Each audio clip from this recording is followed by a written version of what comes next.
Alô, amados? Nós somos organismos pluricelulares, nós temos célula, nós precisamos de nutrientes. Só que esses nutrientes precisam entrar na célula. Eles têm que passar pela membrana plasmática. Cuidado, é dela que nós vamos falar agora.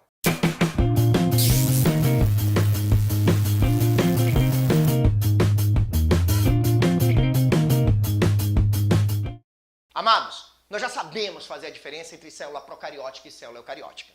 Já tivemos essa aula anteriormente. Acesse o card aqui e assiste ela rapidinho. Mas voltamos para o assunto.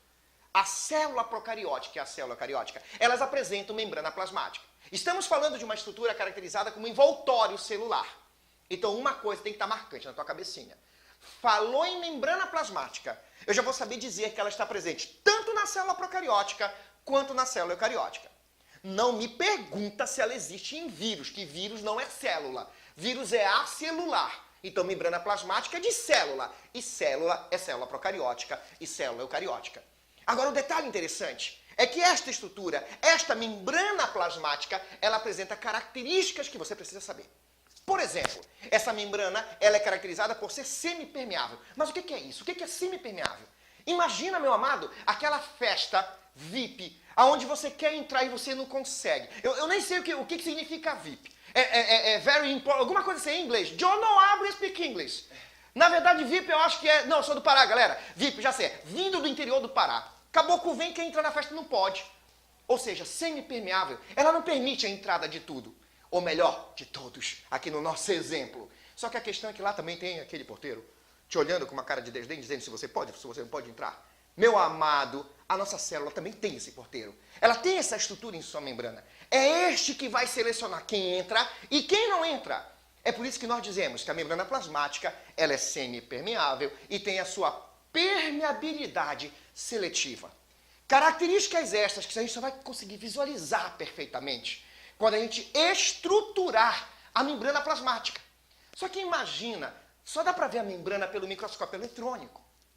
Então, durante muito tempo, tentava-se explicar como é que era essa membrana, como é que era essa disposição. Foi aí, então, que dois estudiosos, Singer e Nixon, fizeram uma proposta. Eles construíram um modelo de uma membrana que é o mais aceito hoje, que é o modelo mosaico fluido. Esse modelo, ele diz que a membrana é uma camada bimolecular de lipídios, são duas camadas de lipídios, com proteínas intercaladas, que podem permitir passagem pelo lipídio ou pela proteína. Mas isso fica mais bem entendido com o visual, que é o que nós vamos fazer agora. Vamos agora para a estruturação da membrana plasmática. Só que para isso nós iremos partir de uma célula eucariótica. Aquela célula que apresenta o seu material genético organizado, apresenta uma carioteca, apresenta uma organização. Vamos imaginar que eu pudesse pegar um pedaço dessa estrutura, que é a membrana plasmática, que só pode ser vista pelo microscópio eletrônico, e eu pudesse dar um zoom, aumentar. Era esta a visualização que você ia ter. Estas são as estruturas, os componentes da membrana plasmática. Devemos lembrar que, quimicamente, ela é lipoproteica. Ela apresenta lipídios e proteínas. E o exemplo de lipídio presente é justamente o fosfolipídio. Uma estrutura que é composta por fosfato e por ácido graxo. O grande detalhe é que o fosfato é uma estrutura polar. Então, ele apresenta uma afinidade à água. Nós dizemos, então, que ele é hidrofílico. E o ácido graxo é apolar. Então, esta afinidade à água não existe. Ele é hidrofóbico.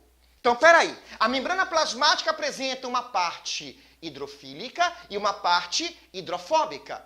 Ela apresenta as duas estruturas. Por isso, ela é também chamada de anfipática. Duas. Apresenta as duas polaridades. Apresenta uma estrutura polar e uma estrutura apolar. Isso você vai ver que tem uma relação direta com o transporte pela membrana. Que é a nossa próxima aula, que não chegou a hora ainda. Nesse momento eu quero a estrutura da membrana. Só para relembrar, falou em membrana plasmática, eu falei em lipídio. Falei em lipídio, o exemplo é o fosfolipídio. E esse fosfolipídio tem o fosfato e o ácido graxo. O fosfato polar, ácido graxo apolar. Logo, eu tenho uma estrutura hidrofílica, uma estrutura hidrofóbica. Por isso, caracteriza uma estrutura anfipática. Agora, eu devo lembrar que ela também apresenta proteínas. Essas grandes estruturas aqui representadas em azul corresponde justamente às proteínas presentes na membrana plasmática.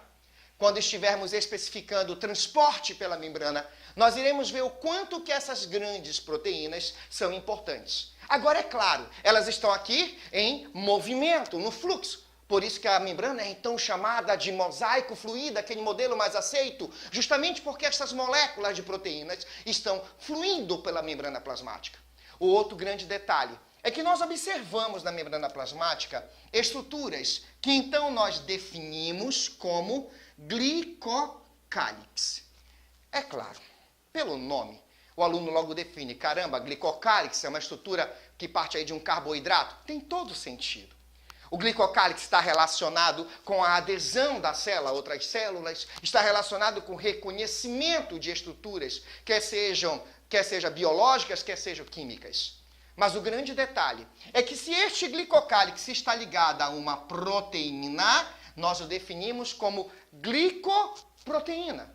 Ou melhor, glicocálix ligado à proteína.